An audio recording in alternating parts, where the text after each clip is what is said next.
between. If something is not visible to you, not audible to you, please put in the chat box as recording is going on. Okay, so I'm starting our topic, making of a global world. We were studying that chapter. And through PPT, let us revise what we have done in the previous class. So I'm sharing the screen with you all.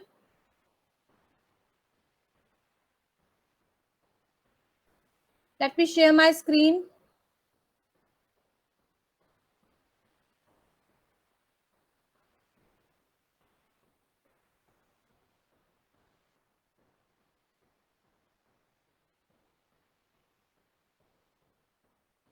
Is the PPT visible to you? Yes, ma'am. Yes, ma'am. Yes, Okay. ma'am. Okay. Okay, beta. Okay. So we were doing chapter number 1, as we all know, and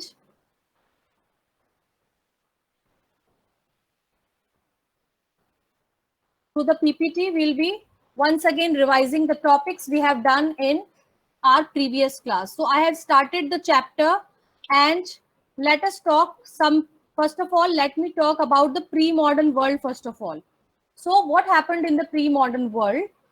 We are talking about globalization, and globalization is an economic system, and it has emerged since last 50 years.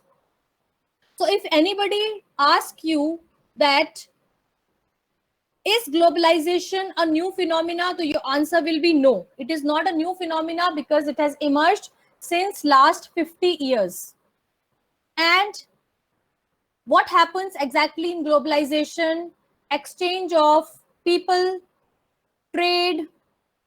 And why do people move from one place to another place? Because they are migrating in search of work, movement of capital, etc. For all these things, the people are moving from one place to another. And they are not moving now. They are moving since time immemorial. You can say last 50 years with the history, this globalization concept has emerged, but this was known in since ancient times. Since ancient times, travelers, traders, priests, pilgrims, all they were visiting the large distances, and they were visiting for knowledge, for spiritual fulfillment, and for to escape persecution. Escape persecution means it happened at some times that when they were preaching their religion, they had to face certain challenges. So just to avoid those challenges, they were moving to certain other areas where they were not in danger.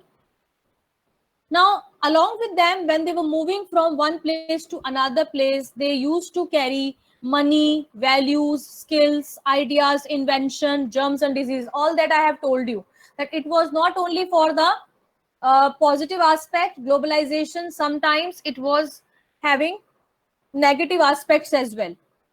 And I gave you the example of the current scenario about the COVID-19 virus also.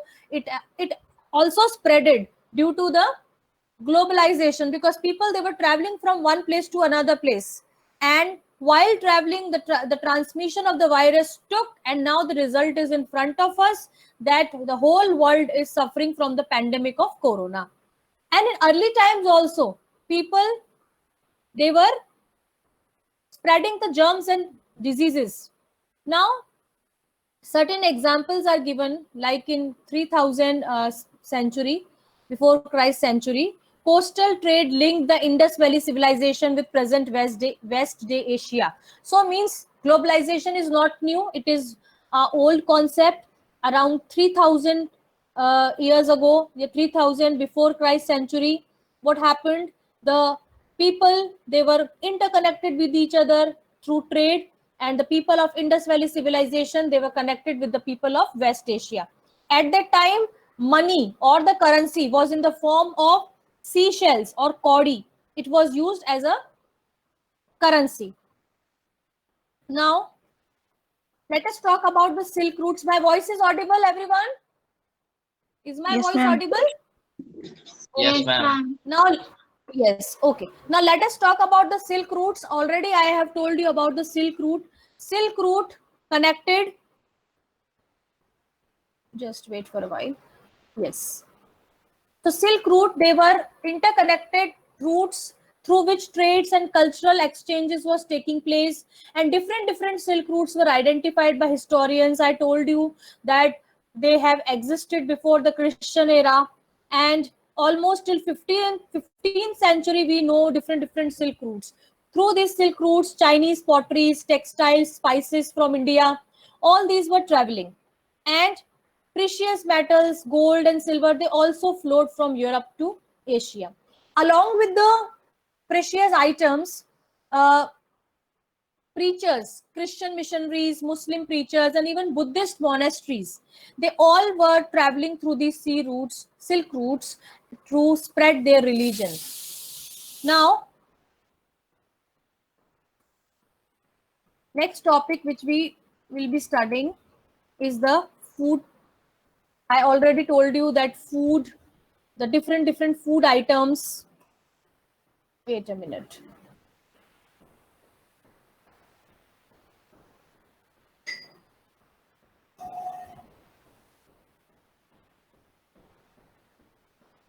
Different food items that we know today, they were known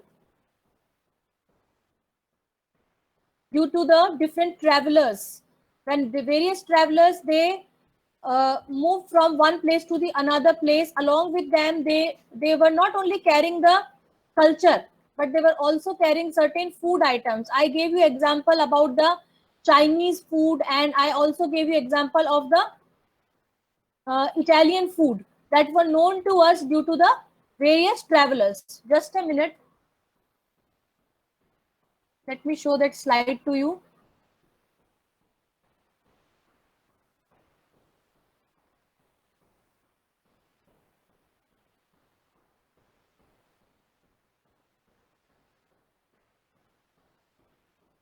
Then I told you that in Europe, a humble potato, it was a food item that was introduced. And Christopher Columbus, he was a sailor, and accidentally he discovered America. And in America, that sweet potato and potato, they were common crops. And when European traders, they identified that this crop is very cheap and can be introduced in our Europe, it will save many of the people from poverty. People those who are starving, they can easily get rid of their starvation due to that potato and sweet potato crop. So what happened? They introduced the potato and sweet potato, and the Europeans, they started calling them as a humble potato, just because it was very cheap and everybody could afford them for getting rid of the starvation. But during 1940s, what happened? The crop of potato or sweet potato or humble potato, we can say, it failed, and people, thousands of people, they died out of starvation. So a question can come to you that why were the people in 1940, they died out of starvation? They died out of starvation just because the potato disease, it was destroyed, and the poor peasants, they were already dependent upon potatoes.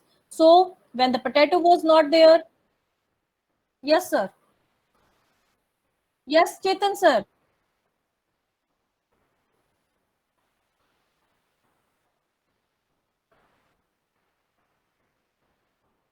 please turn on your cameras, everybody.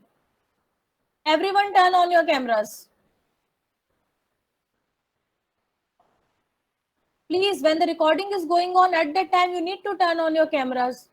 When the teacher is in a video on mode, why you people are on off mode?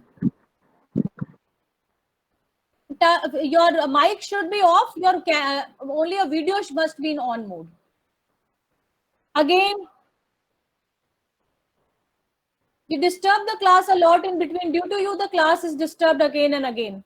You people don't listen to the teacher. Yes, sir. Yes, sir.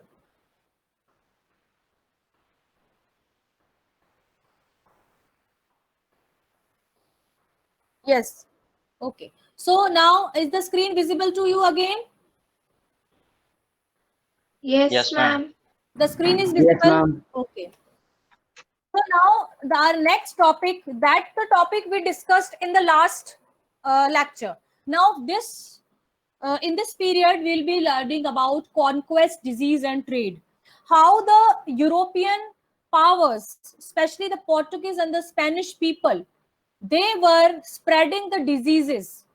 They adopted a technique of spreading germs and diseases just to conquer many of the colonies, newly established America. Actually, the America that was discovered by Christopher Columbus, it was discovered accidentally. But this America was a hub of natural resources.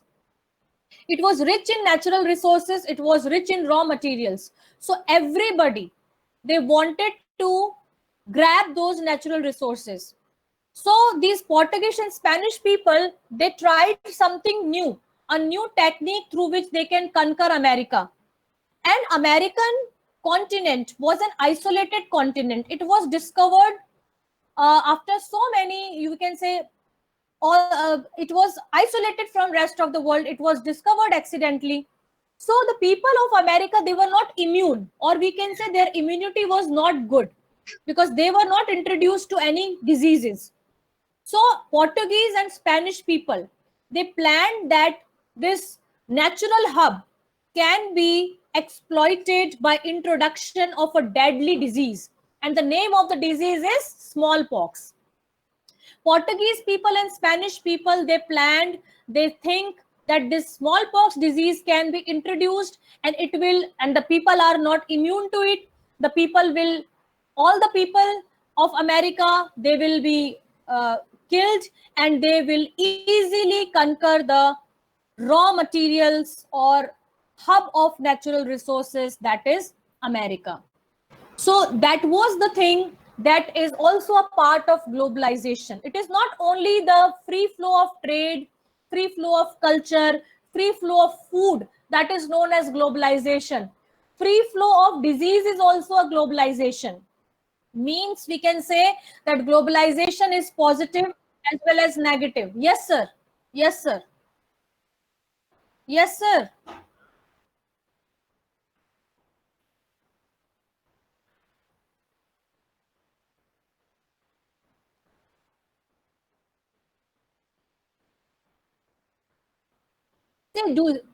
See, due to you, beta, the recording is getting hindered. Why don't you understand? For this period, you have to be on video mode on. Your recording is going on and you have disturbed the recording twice.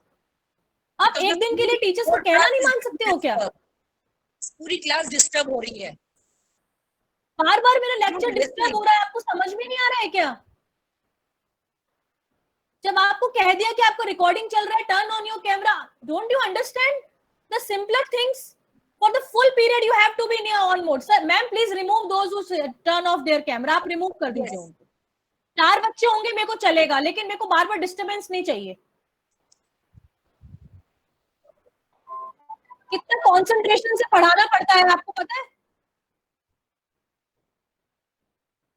It takes a lot of concentration for delivering the lecture. Now nobody will be turn off your camera. Yes, sir. So we are talking about this deadly disease, smallpox. Once it was introduced, it spread deep into the continent of America and it killed and decimated whole communities, and easily they find their way to conquest America. And this is a picture in which you can see that slaves, they are standing for the sale. Slaves are there for the sale, and people, we can say the colonial powers, they were easily trading the human beings.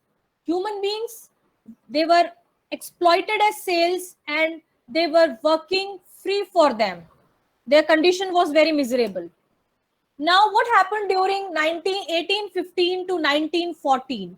It was a period of around, we can say, 100 years. So what happened exactly in this period? It is an important period in Indian history. According, if we talk about this globalization, So during this 1815 to 1940, the world changed dramatically because economic, political, social, cultural, technological factors, they all interacted in a complex way. And many societies were transformed and reshaped. What happened exactly in 1815, between 1815 to 1940? During this period, the economist identified three types of movements. It is a very important question, definitely comes in your exam as a 3-mark question. A 1-mark question can also come that which period in history is very important, can be termed important for globalization. So it is a period of around 100 years, that is 1815 to 1940. That is very important. And why this period was important? Because in this period, economic, political, social, cultural, and technological factors, they all interacted in a complex way.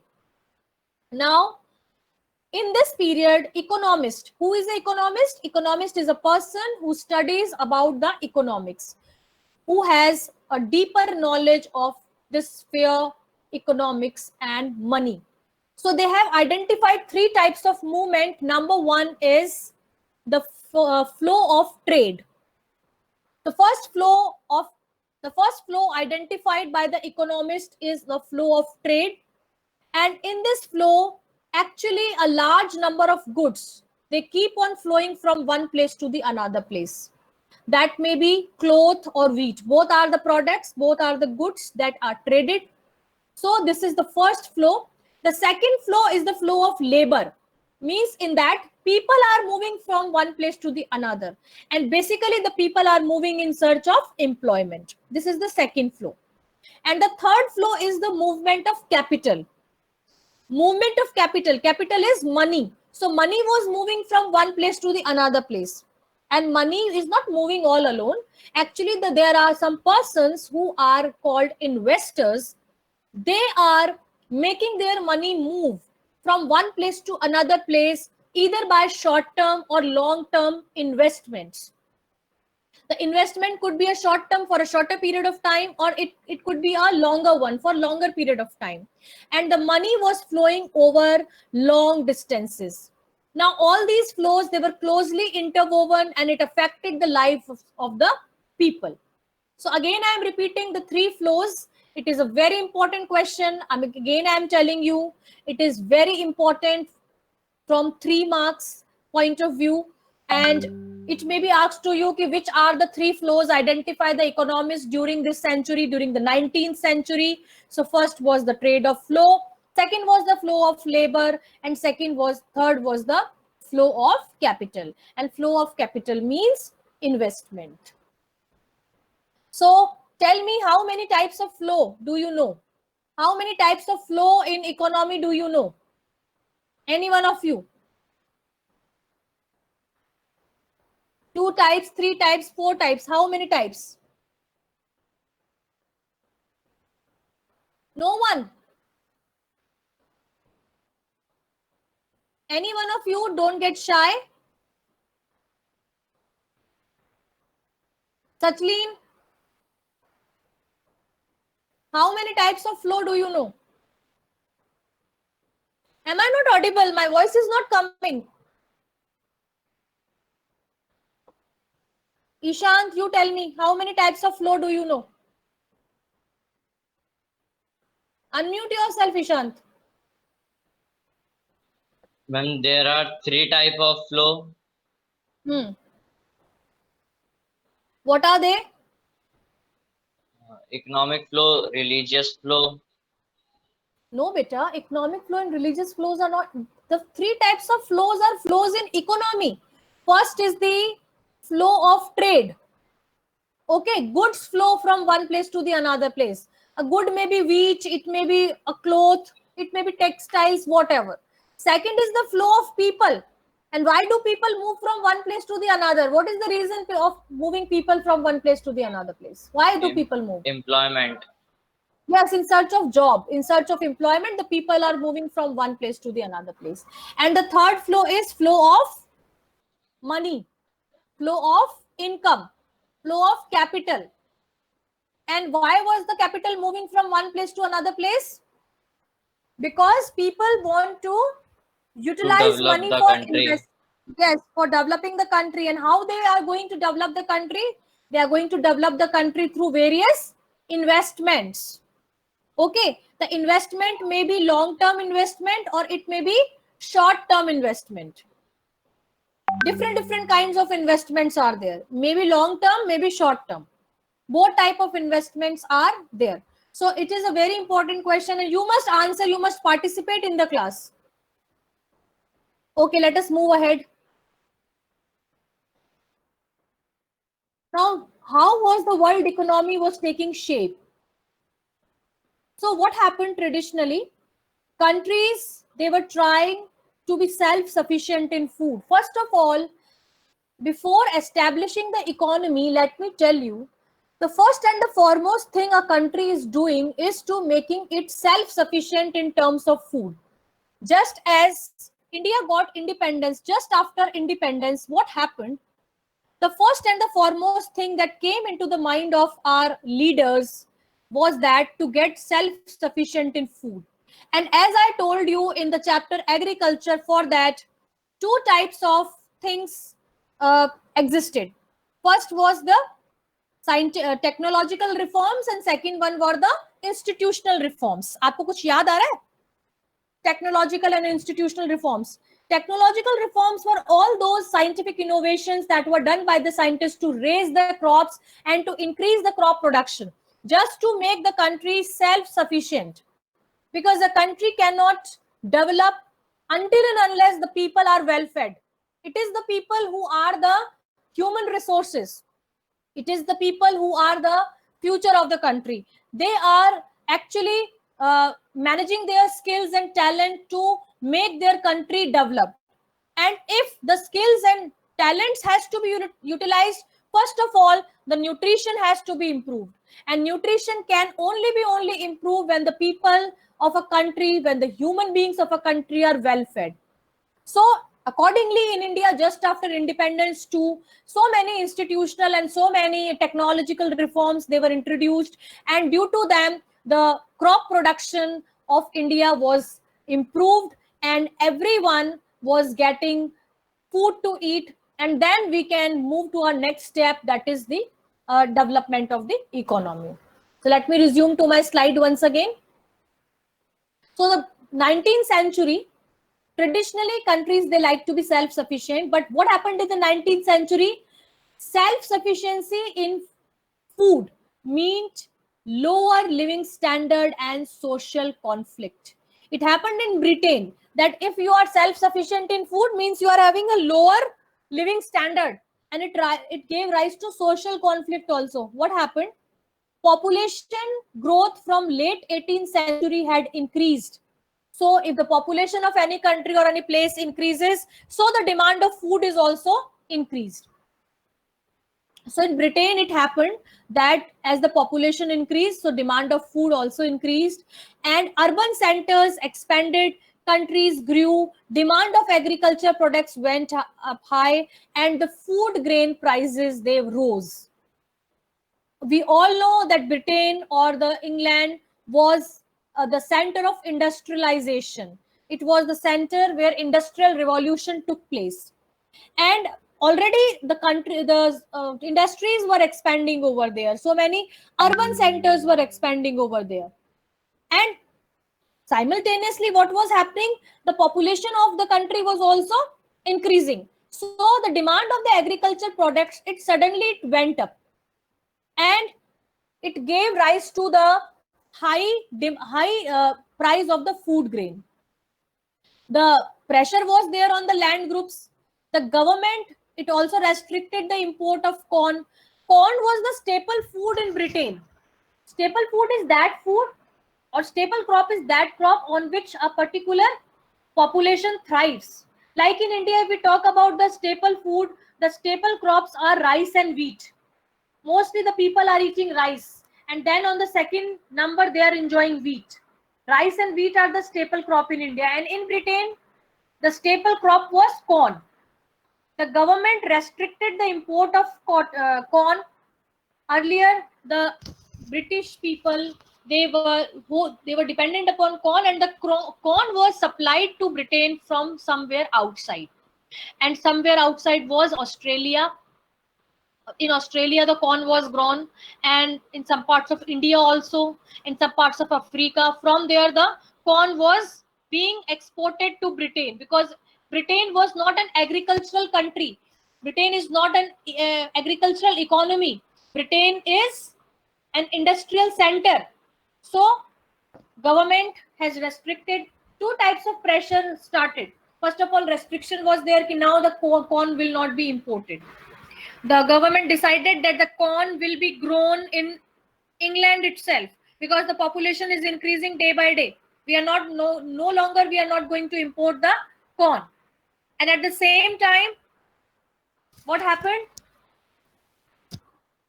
This was, yes, these laws were commonly known as corn laws. What happened? The pressure was there from the landed groups. Landed groups means the farmers. They put a pressure on the government that corn has to be restricted from being imported. It should not be imported. We should be growing corn here, because the food prices are growing in the country. So these laws were known as corn law. Again, it is a very important question. So as the prices of food, they were increasing, so industrialists and the urban dwellers, they were very unhappy, because once they had made restrictions on the corn from outside, and still the people were not able to meet the demands of the, they said, landed group said that we are going to grow the corn here for the people, but they were not able to meet the demand of the people. So industrialists as well as urban dwellers are those people who are settled in urban areas. They both were unhappy, and they forced that the abolition of corn laws must be there. Means the restriction that we are not going to import corn from outside, it must be abolished. So scrapped, and now the food can be imported into Britain more cheaply, because a comparative analysis was made. What was the comparative analysis? The people in Britain saw that when we are importing the corn from outside, it is much cheaper than growing the corn here in India, because land is not there in Britain. The land is mostly occupied by the by the industrial centers or by the urban centers. Landed groups demanded. That's why the government, once they were forced to abolish the import of corn. So this abolish meant that the corn will not be imported from outside. This restriction is known as corn law. But as they were not, the landed groups, the farmers, they were not able to meet the demands of the people, and they were under the pressure from the landed group, from the urban dwellers as well as the industrialists, that yes, it should be abolished, and again the corn must be imported from outside. So this was the all about the corn law. I think corn law is clear to you. Corn law is clear. Let me give you a summary once again. Corn is the staple food of Britain. Corn was the staple food of Britain, as Britain was an industrial center. So the corn was imported from outside. But as soon as in 19th century, as the population started growing in Britain, the landed groups or the farmers, they convinced government that this import should be banned. We will go grow corn for our country. But they promised, but they failed. They were not able to grow the corn. They were not able to meet the demand of the people. So again, earlier the pressure was there by the farmers, but now the pressure was there from the industrialists, from the urban dwellers.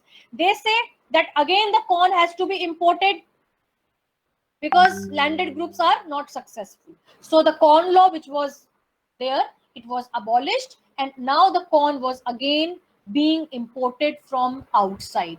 I hope the topic is clear to you. Say yes or no, please. Yes, ma'am. Yes, ma'am. Yes, ma'am. Okay. Yes, ma'am. Okay, so let us see the next topic.